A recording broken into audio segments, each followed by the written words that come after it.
capítulo 4, versículo 7. Combati o bom combate, terminei a minha carreira, guardei a fé.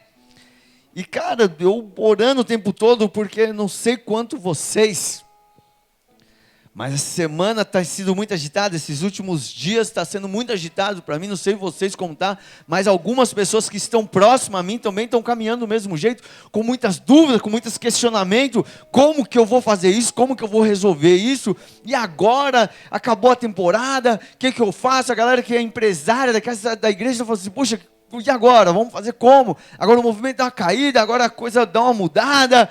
Algumas pessoas que estavam trabalhando em temporada não sabem se vão permanecer, se vão sair, se vão para esse caminho ou para aquele caminho. Alguns que trabalharam demais pensando se vão viajar, quando vão tirar férias.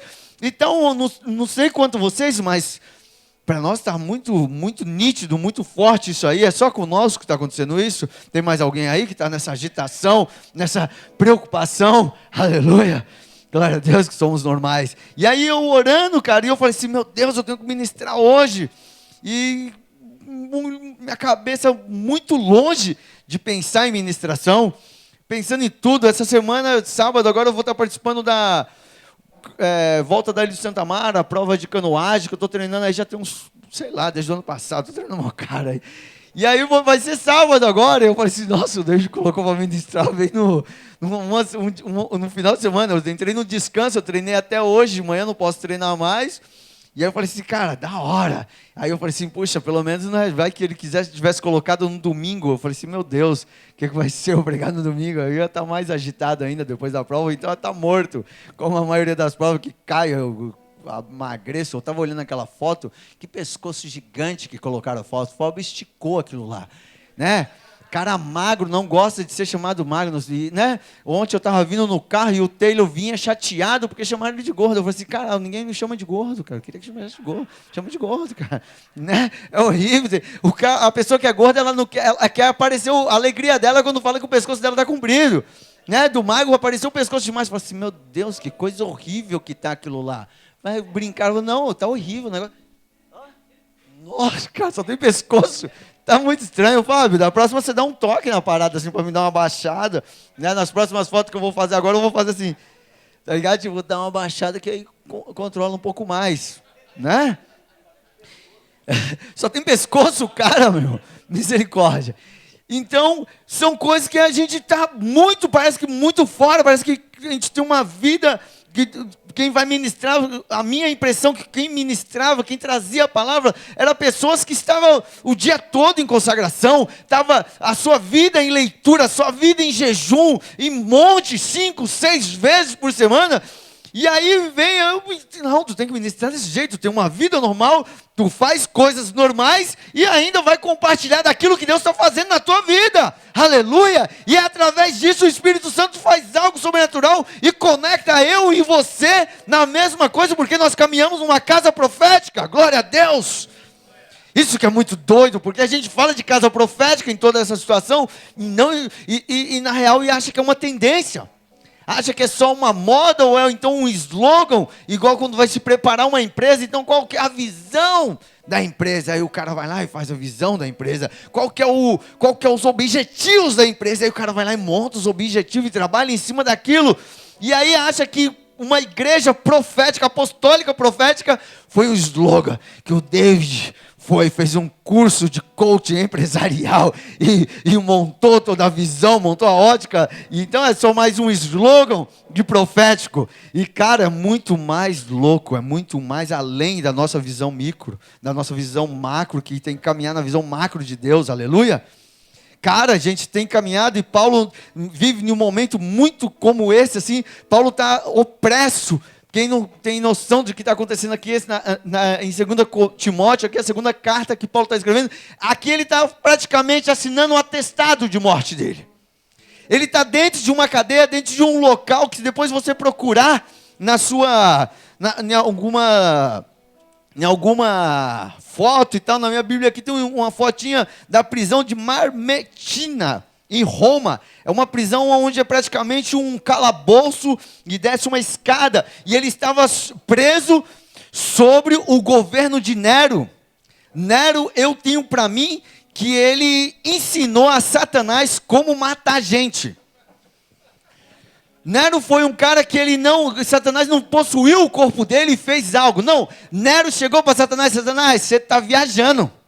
Você não sabe fazer a coisa. Eu vou te ensinar como persegue cristão. Eu vou te ensinar como faz a vida de um crente, de uma pessoa que confessa Jesus Cristo. O que a vida dele, a desgraça que a vida dele tem que se tornar. Eu vou te ensinar, Satanás.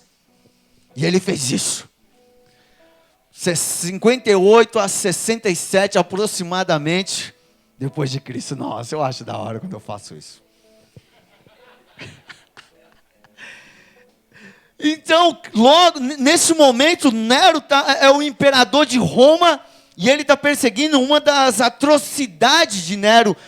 O Marco, isso aí está no livro de história, quem estudou quinta série aqui, sabe, fala sobre o imperador Nero, e um dos momentos dessa atrocidade, dessa abominação de perseguição cristã, Nero pega as pessoas que confessaram a Jesus Cristo, coloca elas penduradas, amarrado numa madeira, faz fogueira, põe um monte de pau aqui, acende fogo, enquanto as pessoas estão pegando fogo, de baixo para cima, gritando sobre toda a cidade, Roma toda iluminada por este fogo, por essas tochas de pessoas humanas tacando fogo vivas. Elas não estão mortas, não deram um tiro na cabeça dela, não arrancaram a cabeça dela e tacaram fogo. Não, elas estão vivas, está sendo tacado fogo, amarrado, elas vivas, gritando. Então, enquanto as pessoas gritavam, enquanto as pessoas estavam pegando fogo, Nero estava na sua sacada, tocando harpa.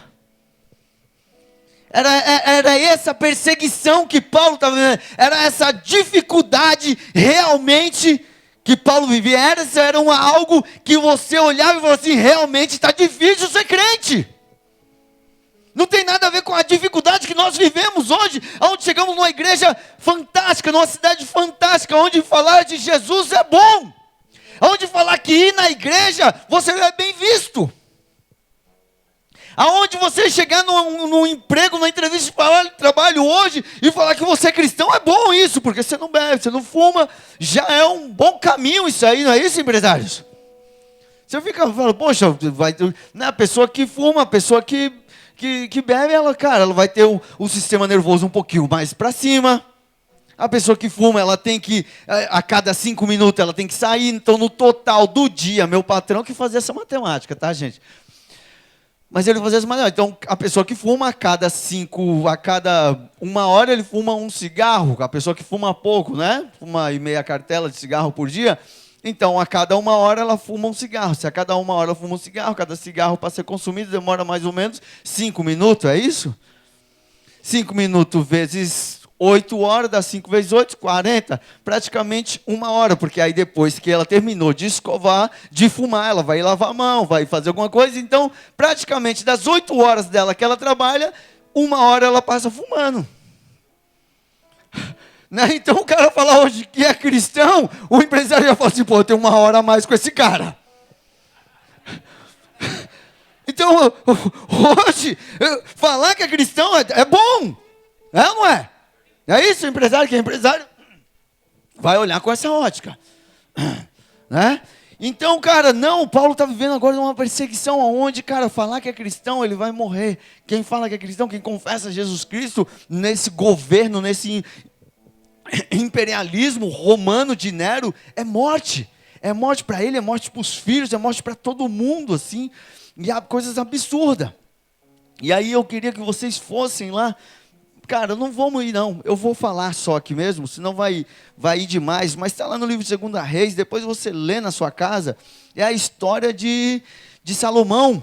Salomão ali no capítulo 1 Reis 9, no versículo 4, fala assim, e se tu andares diante de mim como Davi, o teu pai andou, em integridade de coração e em retidão para fazer segundo tudo o que eu tenho ordenado, e guardares os meus estatutos e os meus juízes, então estabelecerei o meu trono, o teu reino sobre Israel para sempre, como prometi a Davi, seu pai.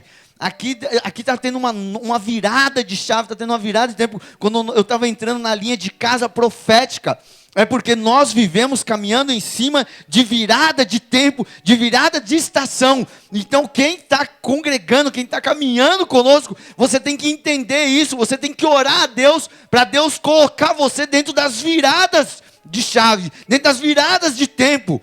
E aí algo acontece muito doido, que Deus me levou a falar dos livros dos filhos de Isacar. Davi, quando vai tomar alguma decisão, fala, consulta aos filhos de Isacar, porque os filhos de Isacar, eles tinham o discernimento dos tempos.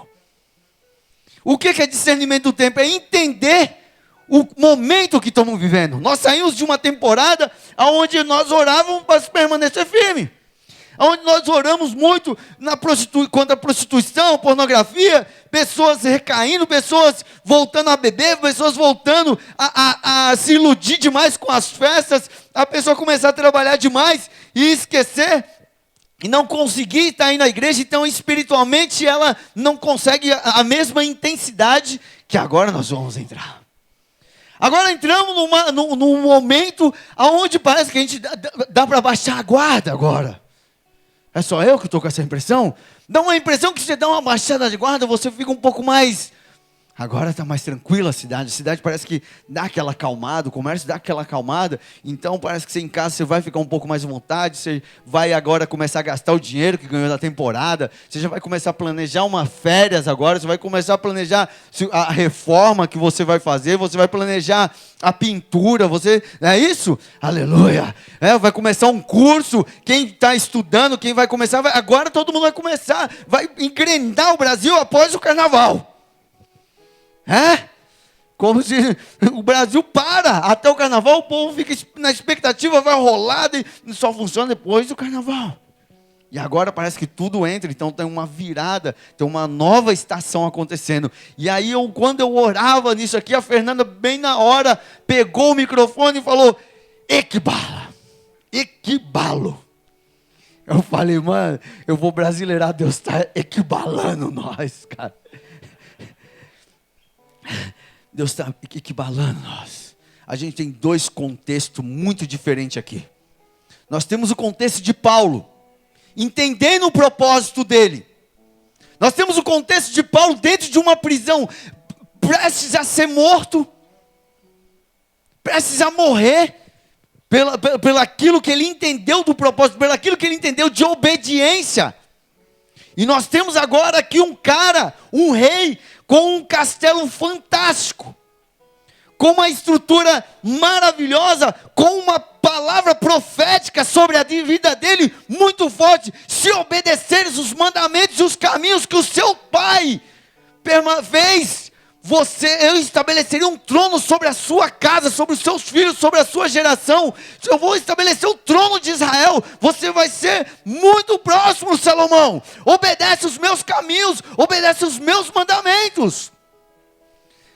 Mas nós temos uma tendência muito forte. A palavra que tem que tem falado, a Fernanda semana passada, uns 2 semanas atrás, pregou a respeito disso, do cuidado dos deuses que nós temos levantado. A dona Vânia, na semana passada, na última ministração que teve, ela falou sobre isso também, sobre entender as coisas, sobre entender o propósito de Deus, sobre entender o cuidado, o clamor, entender o tempo das estações, entender o tempo que estava na esterilidade, mas agora está na fertilidade, e vem as palavras se conectando uma a outra, a manifestação da glória, da justiça de Deus em nossas vidas e através das nossas vidas. Mas como eu e você estamos caminhando nesse entendimento? Muitos têm passado, muitos chegam na casa, muitos chegam na igreja muito empolgados, e eu quero participar, eu quero ir nesse mover, eu quero ir conhecer a caverna. Os caras estão na caverna, nossa pastor, eu estou na igreja certa, se eu tivesse entrado numa igreja dessa, logo que eu me converti, eu nunca teria recaído, pastor. Quantas vezes eu já escutei isso, e aqui a gente tem um exemplo claro de um bom começo, de um péssimo final. Aqui a gente tem um exemplo claro de Salomão, de um começo fantástico, de um começo maravilhoso, e a Fernanda falou disso, aonde Salomão pediu sabedoria. A humildade que Salomão pediu aqui, porque ele estava sobre uma ameaça. Davi foi um rei muito forte nas decisões, com muita guerra, com uma atmosfera muito forte, com homens do lado dele muito poderosos que matava fácil.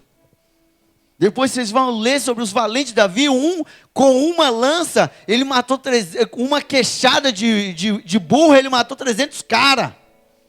Aí tu fala, como isso, pastor? Não sei, está escrito na Bíblia. Agora você usa a sua imaginação como ele fez isso, eu não sei. Sei que está escrito, é história e é real.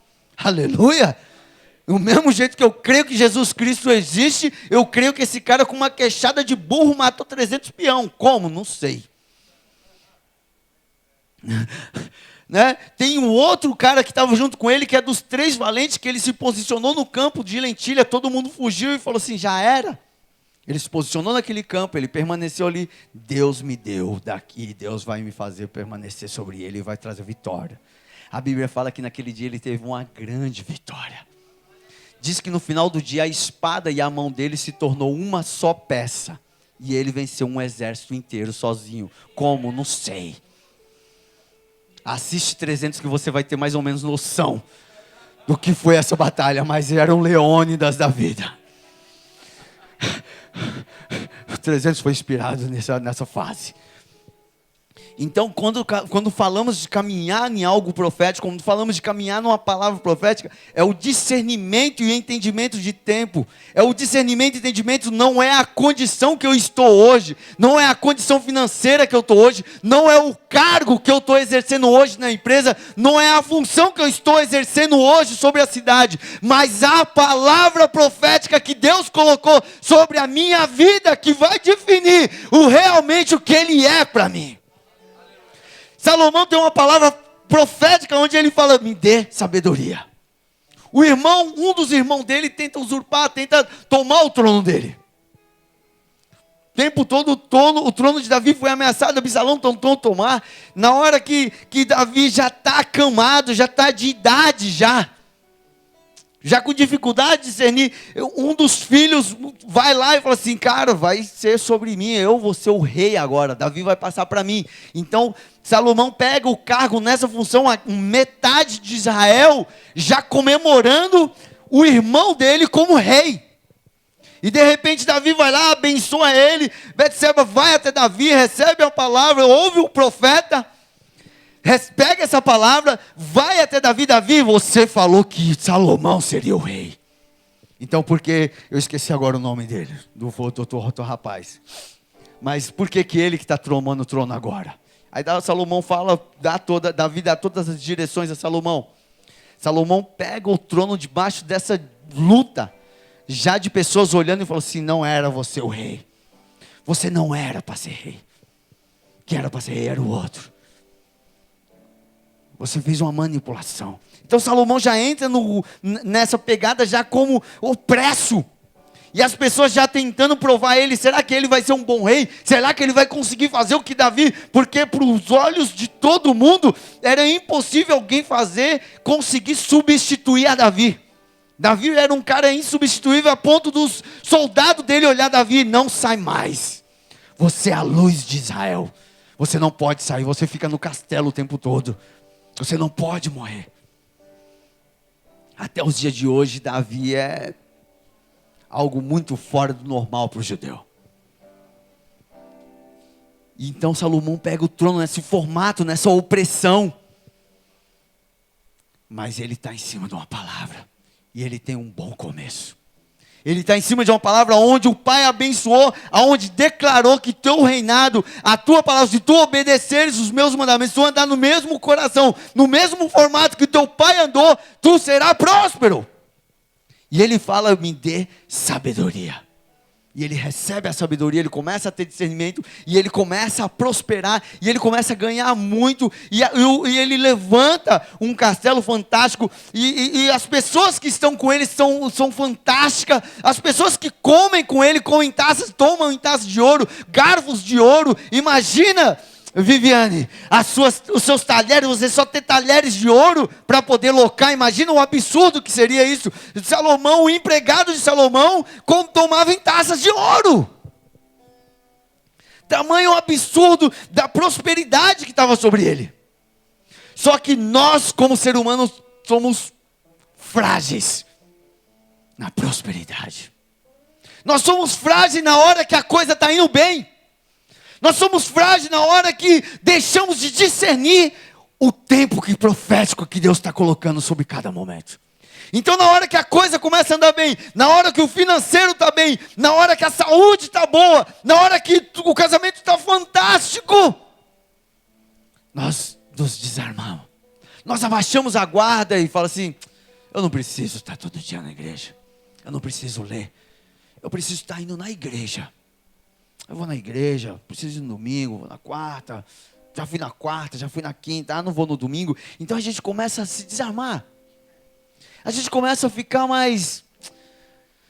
estou legal, estou bem do jeito que estou. Não preciso todo esse envolvimento com a igreja. Não preciso participar. Puxa, legal receber as pessoas, mas eu já trabalho o dia todo. É muito cansativo o negócio de receber. Não, precisa de vir no sábado aqui, cuidar de criança. Puxa, projeto de geração, não. Tem que ter uma galera que tem para fazer. Então a gente começa a fazer, não, eu não nada. E Deus tem um propósito sobre a minha e a tua vida. E quando a coisa está ruim, a gente não vai porque está ruim. Na hora que fica bom, a gente não vai porque está bom. Então não preciso estar tanto na igreja. Salomão entrou nessa comodidade. E ele, acho que começou a faltar o que tem que fazer. Então ele começou a arrumar mulher. Podia ter mulher, então a Bíblia fala que ele tinha mais de 600 mulheres. Então ele não tão contente com 600 mulheres, ele ainda falou assim: tem outras mulheres que adoram outros deuses, vou entrar com elas também. E Salomão começa a entrar também e começa a casar com mulheres que adoravam outros deuses. E aí ele começa a se contaminar, quando ele menos percebe, ele está adorando outros deuses. Ele começou a adorar Moloque, começa a fazer sacrifício de criança. Há teólogos que defendem que Salomão chegou a participar de sacrifício de criança, porque é uma morte de criança. Esse demônio é alimentado por morte, por sacrifício de criança na antiguidade. Isso aí é real. E a Bíblia fala que ele entrou nesse caminho. Então, cara, não é a forma, não é aonde você está, é o quanto você entende da obediência a Deus. É o quanto você entende, você caminha em cima da palavra, em cima do tempo que Deus deu para mim, para você viver. Nós hoje estamos caminhando em cima de uma palavra que acabou de ser decretada, e só vem a confirmação daquilo que Deus está falando. Equibalo. Deus está arremessando e colocando a gente sobre grandes coisas. Você que é empresário, Deus está te colocando sobre grandes coisas. Você que é funcionário, Deus quer te colocar por grandes coisas, mas não adianta você ficar acomodado, você tem que começar a estudar. Se você não está satisfeito com o cargo que você está exercendo, então você tem que começar a estudar, você tem que começar a se movimentar, porque Deus está te empurrando para algo muito grande. A grande questão não é o começo é fantástico, porque todo mundo que começa muito bem, com muito fôlego. O problema é o meio, que a gente começa a relaxar. A gente começa a se conformar demais. E a gente começa a ter desculpas, e a gente começa a ter bengalas, onde a gente fala assim: e é isso, é aquilo. E isso começa a se tornar Deus. Pessoas que começam a colocar filhos como Deus. E aí o filho começa a dar trabalho, o filho começa a ter dificuldades, então aí você vai esmurecendo na fé. Meu Deus, porque eu vou para a igreja? Como que eu vou falar? Como que eu vou fazer isso? Meu filho desse jeito, meu filho daquele jeito. Teu filho acaba de se tornar um Deus, porque você começa a colocar o teu filho, o teu casamento, o teu trabalho no lugar de Deus. Se obedeceres os meus mandamentos, se não se desviares o teu coração para outros deuses, prosperarei sobre ti. Paulo está dentro de uma prisão, está prestes a morrer, mas ele está falando: combati o bom combate, acabei a carreira, guardei a fé. Salomão está sentado no trono. Mas perdeu a visão. Perdeu o propósito que Deus tinha sobre a vida dele. Não é o local, não é a condição financeira que você está vivendo hoje. Mas é o quanto você está entendendo do propósito. O quanto você está caminhando debaixo de uma palavra profética. Tenho visto pessoas desesperadas se vai trabalhar, pessoas desesperadas se vai dar certo isso ou aquilo, onde acabou, muitas dúvidas, muitos questionamentos. Pessoas aonde estão tentando decidir, tentando entender como Deus fala comigo. Deus fala contigo. Tenha de bom ânimo. Tenha de bom ânimo, guarda a tua fé. Deus fala, confia a fé, Hebreus capítulo 11. Hebreus 11, é isso mesmo, né? Hebreus 11, 13. A fé é o firme fundamento das coisas que vê, mas do que se espera. A gente espera em cima de uma palavra profética. Não em cima da minha vontade, não em cima daquilo que a minha emoção vai e faz, mas em cima do propósito que Deus tem para mim. Qual o propósito que Deus tem sobre a sua vida? A grande pergunta dessa noite: qual é o propósito pelo qual você vive? Responde no teu coração. Qual o propósito de Deus converter você, fazer você se tornar uma nova criatura, uma pessoa que começa a falar, não sou mais eu quem vivo, Cristo vive em mim. Qual o propósito dessa fala? Porque isso é o Evangelho. Isso é a cruz que Jesus fala para os apóstolos dele. Jesus, que duro discurso o Senhor está fazendo. Que discurso forte. E aí ele olha para os apóstolos e fala assim, se vocês estão achando duro demais, então vai atrás da galera. A galera está deixando de se seguir, Jesus. Está muito forte. Seja um pouco mais flexível com as pessoas. Permita algumas coisas, não precisa falar desse jeito. Aí Jesus olha para eles e fala assim, está achando ruim? Vai atrás. Aí eles olham, para onde ir? Se só tu tem palavras de vida eterna. Não é mais as minhas vontades, não é mais os meus anseios, mas o propósito que Deus tem sobre a minha vida. Não se trata das minhas emoções, não se trata do que eu estou vivendo, mas daquilo que Cristo quer que eu vivo. Várias vezes, várias pessoas chegaram para mim, pastor, eu estou com dúvida, eu não sei se eu fiz a dúvida certa, eu estou congregando aqui, mas eu não sei, eu estou entrando em dúvida se é para mim estar aqui. Mas você, quando veio falar comigo, você falou que Deus tinha mandado você falar. Deus te direcionou, Deus foi luz e lâmpada dos seus pés para você chegar aqui. Ele mudou, como que ele mudou? Como ele falou contigo novamente? Me explica, da mesma forma que você explicou quando você veio. Aí a pessoa se desarmou e falou assim, meu Deus.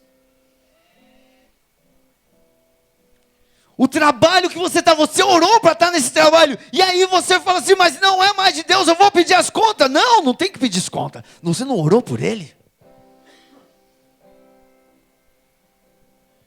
Você não pediu ele? Por que ele te deu a direção agora para sair, para ficar desempregado, para receber seguro, para depois de procurar trabalho? Está contraditório. Nós caminhamos, é muito sério quando falamos de caminhar sobre uma igreja apostólica profética. Porque quem caminha numa igreja apostólica profética e não consegue caminhar sobre o profético, sofre consequências. Por quê? Porque, cara, a multa, o apóstolo Cristiano falou um exemplo disso, ele usou o México, eu já falei sobre isso, mas tem muito a ver com o momento que disse agora, que está acontecendo. São 9h58, eu vou acabar, amém? Posso terminar? Está muito difícil, quarta-feira parece que a galera está mais cansada. Está todo mundo bem, galera? Uma galera que está com sono, desculpa, cara.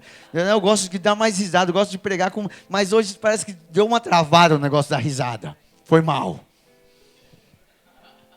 Foi mal. Mas o apóstolo Cristiano fala de algo muito sério e eu trago para a nossa legislação brasileira.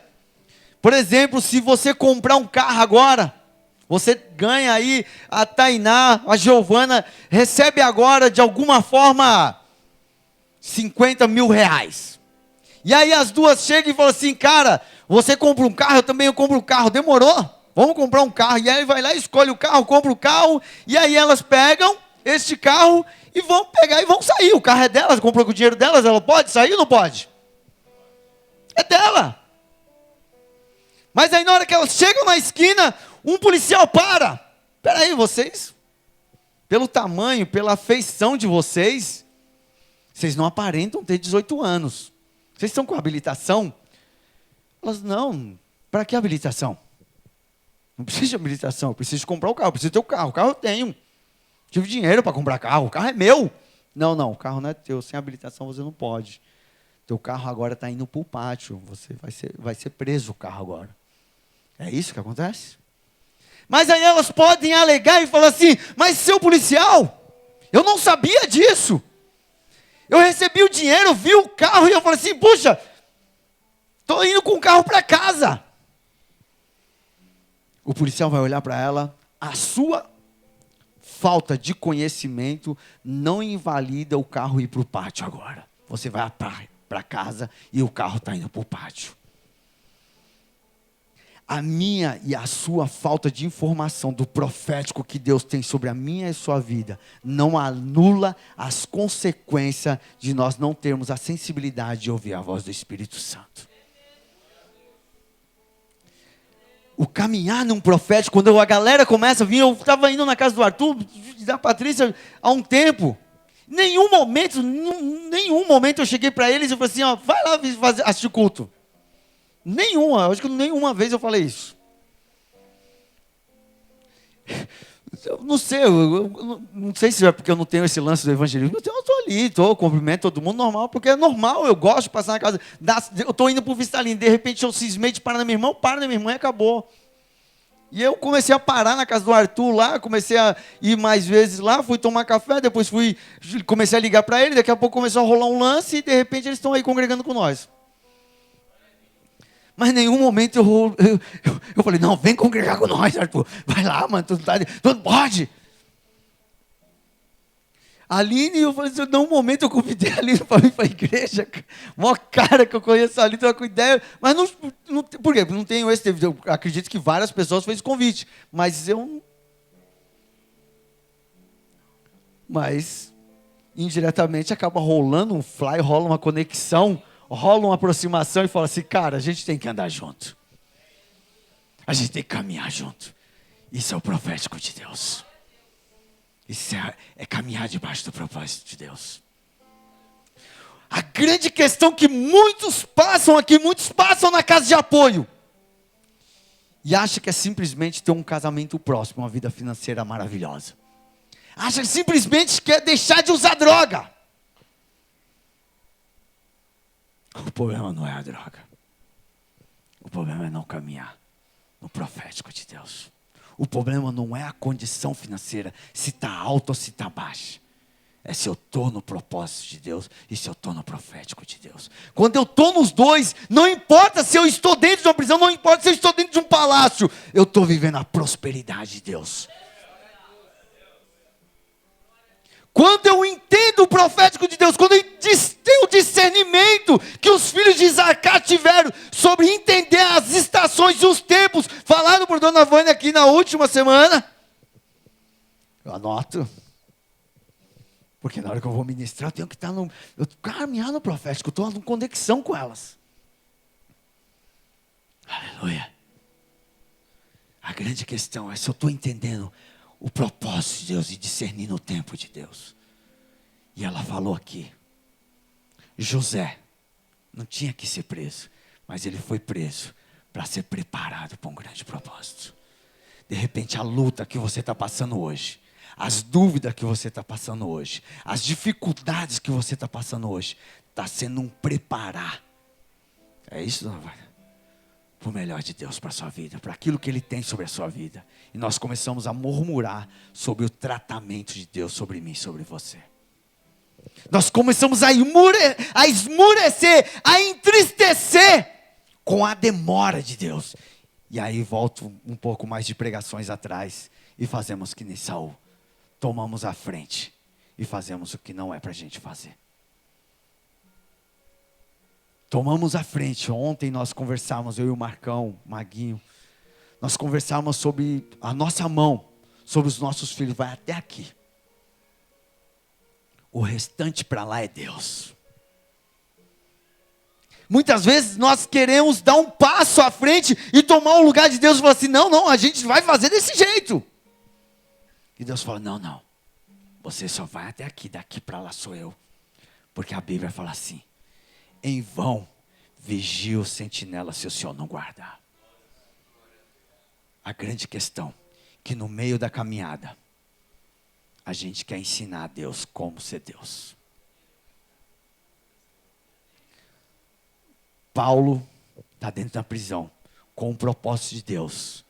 Ele está escrevendo cartas, dando direção e vivendo o profético de Deus.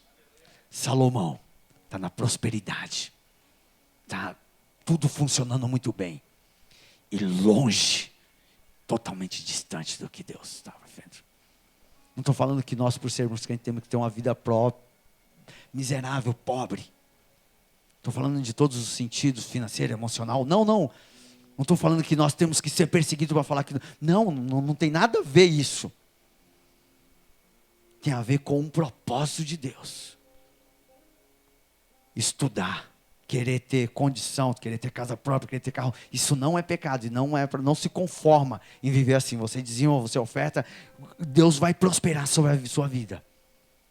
Mas as dificuldades que você pode estar passando agora, é um trabalhar para Ele colocar você sobre o muito. A palavra dele, seja fiel comigo no pouco, e eu te colocarei sobre o muito. Seja fiel com Deus no meio da guerra, Ele vai te dar a vitória. Seja fiel à palavra que o Senhor tem sobre a sua vida, e Ele vai te dar a vitória. A vitória pode ser que não venha do seu jeito.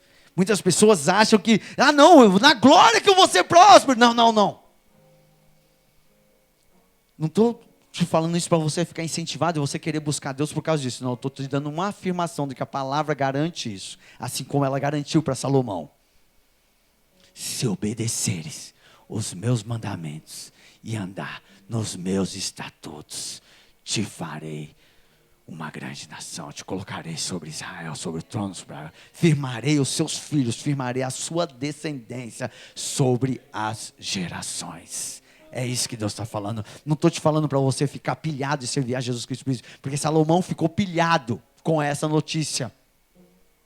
Foi próspero, teve muito, mas depois você vai ver, o trono é tomado e rasgado da mão dele, porque perdeu a visão tendo muito.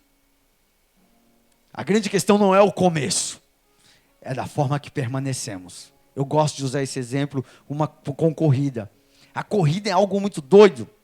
Porque na corrida tem gente, eu fui já correr com várias pessoas, então quando você vai com pessoas novas, elas saem a milhão, e sai correndo. E eu depois de um tempo, eu aprendi que não é sair correndo, é eu colocar um pace, é eu colocar um limite de corrida. Então eu chego no meu pace, que bom que é 5:30, 5:50, 6, e eu mantenho, eu sempre fico nesse pace.